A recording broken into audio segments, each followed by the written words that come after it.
It's first thing in the morning, literally. Darjeeling pretty much shuts down at 10, so we were out early last night. And so now it's like 7:30, and we're just headed over to Glenary's, which is basically a bakery that has, yes, a little red phone booth. As soon as you walk in the doors, you get this waft of mouth-watering, fresh baked goods. And you know what? Looking at them is just as good as smelling them because they look delicious. And that's why we're here this morning, to have some for breakfast. This is a beautiful little... My dad would kill me because he hates fruitcake, but it's basically just a small fruitcake with just cherries. And then this looked too delicious to say no to. It's a tiny little delicious chocolate muffin. And this is a sweet scone. And of course, the tea spread, which, again, the hot milk. First flush means the tea of marsh to me. In terms of character, the first flush is very aromatic, very floral, but very delicate. Okay. So you cannot add milk to first flush. Next crop followed by the first flush is second flush. Okay. That happens in June, that's summertime. Okay. So second flush, what happens due to the change of atmospheric temperature that goes towards the higher end, you know. So two leaf and a bud, it gets dehydrated. Oh. So the second flush is more heavier. Okay. It's not very floral like first flush, it gets musky. And being heavier, you can do it with or without milk. Oh, okay. First flush, always without milk. Okay. We were talking about the major classic Darjeeling teas, ma'am. Okay. Apart from that, we do greens, whites and oolongs in Darjeeling. But you should always go for the classic Darjeeling. Because these are the new generation. But this is like 150 years old process. Really? Wow. Because you know, in 1857, when Darjeeling tea started by the British, you know. Yeah. But the whites and it's all fashion statement it's all now. New stuff. Interesting. Okay, we'll definitely get authentic Darjeeling tea. Right, right. That's Margaret soap. That's early March, very aromatic. April, the tea is going to be slightly darker, heavier. Oh, yeah, you can tell. And in the end of first flush, the tea is going to be slightly chlorofloric, you know, slight grassy notes. So it's going to be slightly astringent. Right. In the second flush, ma'am, the top of the line, muscatel. Wow. This is like aggressive, you know. So yeah, you can. This is what I say. You can take it with or without milk. Right. These are the 5 teas I'm showing you. Okay. Starting with the first flush, early March, for 100 grams of Margaret soap, this will cost you $6.50. Okay. April will cost you $500. When you come to May, it comes down to $3.50. Okay. So you pay for the time, not the tea. Gotcha. That's like, I seem to have expensive taste because I like these ones. Basically, if this particular tea gets a good buyer, you know, in the good auctions, in 2003 it has hit a mark of $450 a kilogram. Oh my gosh, that's crazy. But this is not $450. Don't worry. I was gonna say expensive taste, but not that expensive. No, this one, ma'am, being the top of the line, as I told you, a rare tea for 100 grams, it will cost you around 900 rupees. Wow. Okay, I absolutely want, I guess, 2 of these and 1 of these. Right. And ma'am, we are online. It's not end of the road. Oh, fantastic. You'd like my tea, order me. I send you by FedEx 5 days anywhere in the world.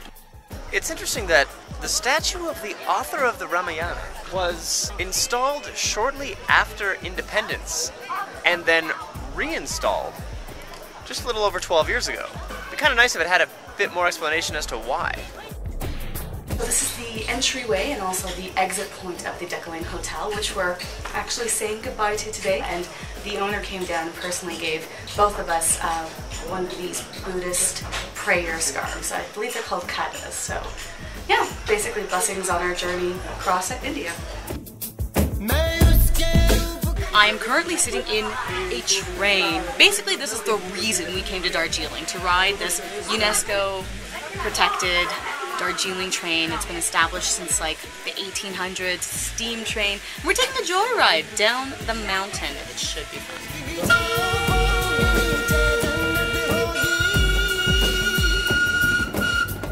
I think the coolest part of this for me is that this train was built for service in and around the time that all the trains in the Wild West were built. And it has the same kind of feel, it's got the sound, it's the steam engine, it's the Wild West in the East. It's really cool. There is a double whammy with this train because not only do we get to ride on a UNESCO heritage train, but we get a view of the Himalayas, which is really cool. The few days that we've been here, we haven't actually had a cloud-free day so that we could see it as well as we're looking at it right now. It is beautiful. I am so excited we are seeing the Himalayas.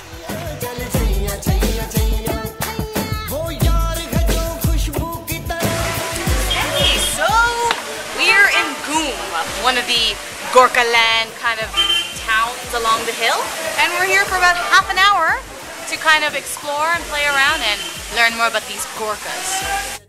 You may notice the Indians in Darjeeling look a bit different than in Mumbai. Well, that's because they're Gorkhas. What's a Gorkha? No, not a Gelfling, not a Fraggle, not a Muppet, a Gorkha. But they do live in the mountains, ride toy trains, and farm lovely tea. The Gorkha man is honest and hardworking, and they need a home, called Gorkha land. It's not a question for Gorkhas who live here. It's for the all over world. Gorkhas have no identity. West Bengal has been collecting taxes from Darjeeling's tea industry for half a century, but the Gorkhas think it's a pretty one-sided deal, since their infrastructure hasn't been updated once since India's independence from Britain in 1948. In December of 2009, a referendum of sorts will help decide if the Gorkhas will get their Gorkha land, separate from West Bengal. But in the meantime, Darjeeling has been withholding taxes from their state government in the hopes that taking a page out of Gandhi's passive-aggressive playbook will help Gorkhas everywhere earn a place to call home. Ghoom is apparently the highest train station in India. Higher than even Darjeeling, which was surprising to find out, but it's almost 7,500 feet above sea level, so this is pretty special. Somehow when we got back on at Ghoom Station, we basically got into the pimp car. I have no idea, but it's beautiful in here. The funny thing about being on the train is that we're basically part of the tourist trap right now. So people are taking pictures of us. That's the engineer hitting the locomotive with a hammer.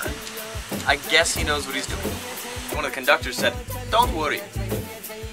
Now I'm worried. We have a bus we have to catch in Siliguri. Now there's a 3-hour cab ride to get to that bus, down those switchbacks again. And if we don't catch the bus to Patna in Siliguri, we're kind of screwed. So I really hope the train isn't broken. Yay! The hammer seemed to fix the train. So now we're back in action and eating some more of those awesome cakes from this morning. Celebrating. How every Asian culture has their own version of a dumpling, you know. The Chinese have wontons, Koreans have mandu, Japanese have gyoza, and Tibetans have momos. They all pretty much look and taste the same though. This is more than a little screwed up. The first meal we had here, we sat down and they were playing Bryan Adams. This is our last meal here, more Bryan Adams. All the time, all the way. We're in a rush to eat because we need to get on a jeep and get down this mountain to Siliguri because we need to catch a bus by 4:15. I don't know if we're going to make it, but hopefully we will. Yep, we've got about 16 hours of travel ahead of us, and we've got to eat pretty much the biggest plate of fried rice I've ever seen. We're leaving Darjeeling with chapped lips, runny noses, and generally just feeling like a Canadian November. And you know what? We're in India, so it's time to go get a little warmer.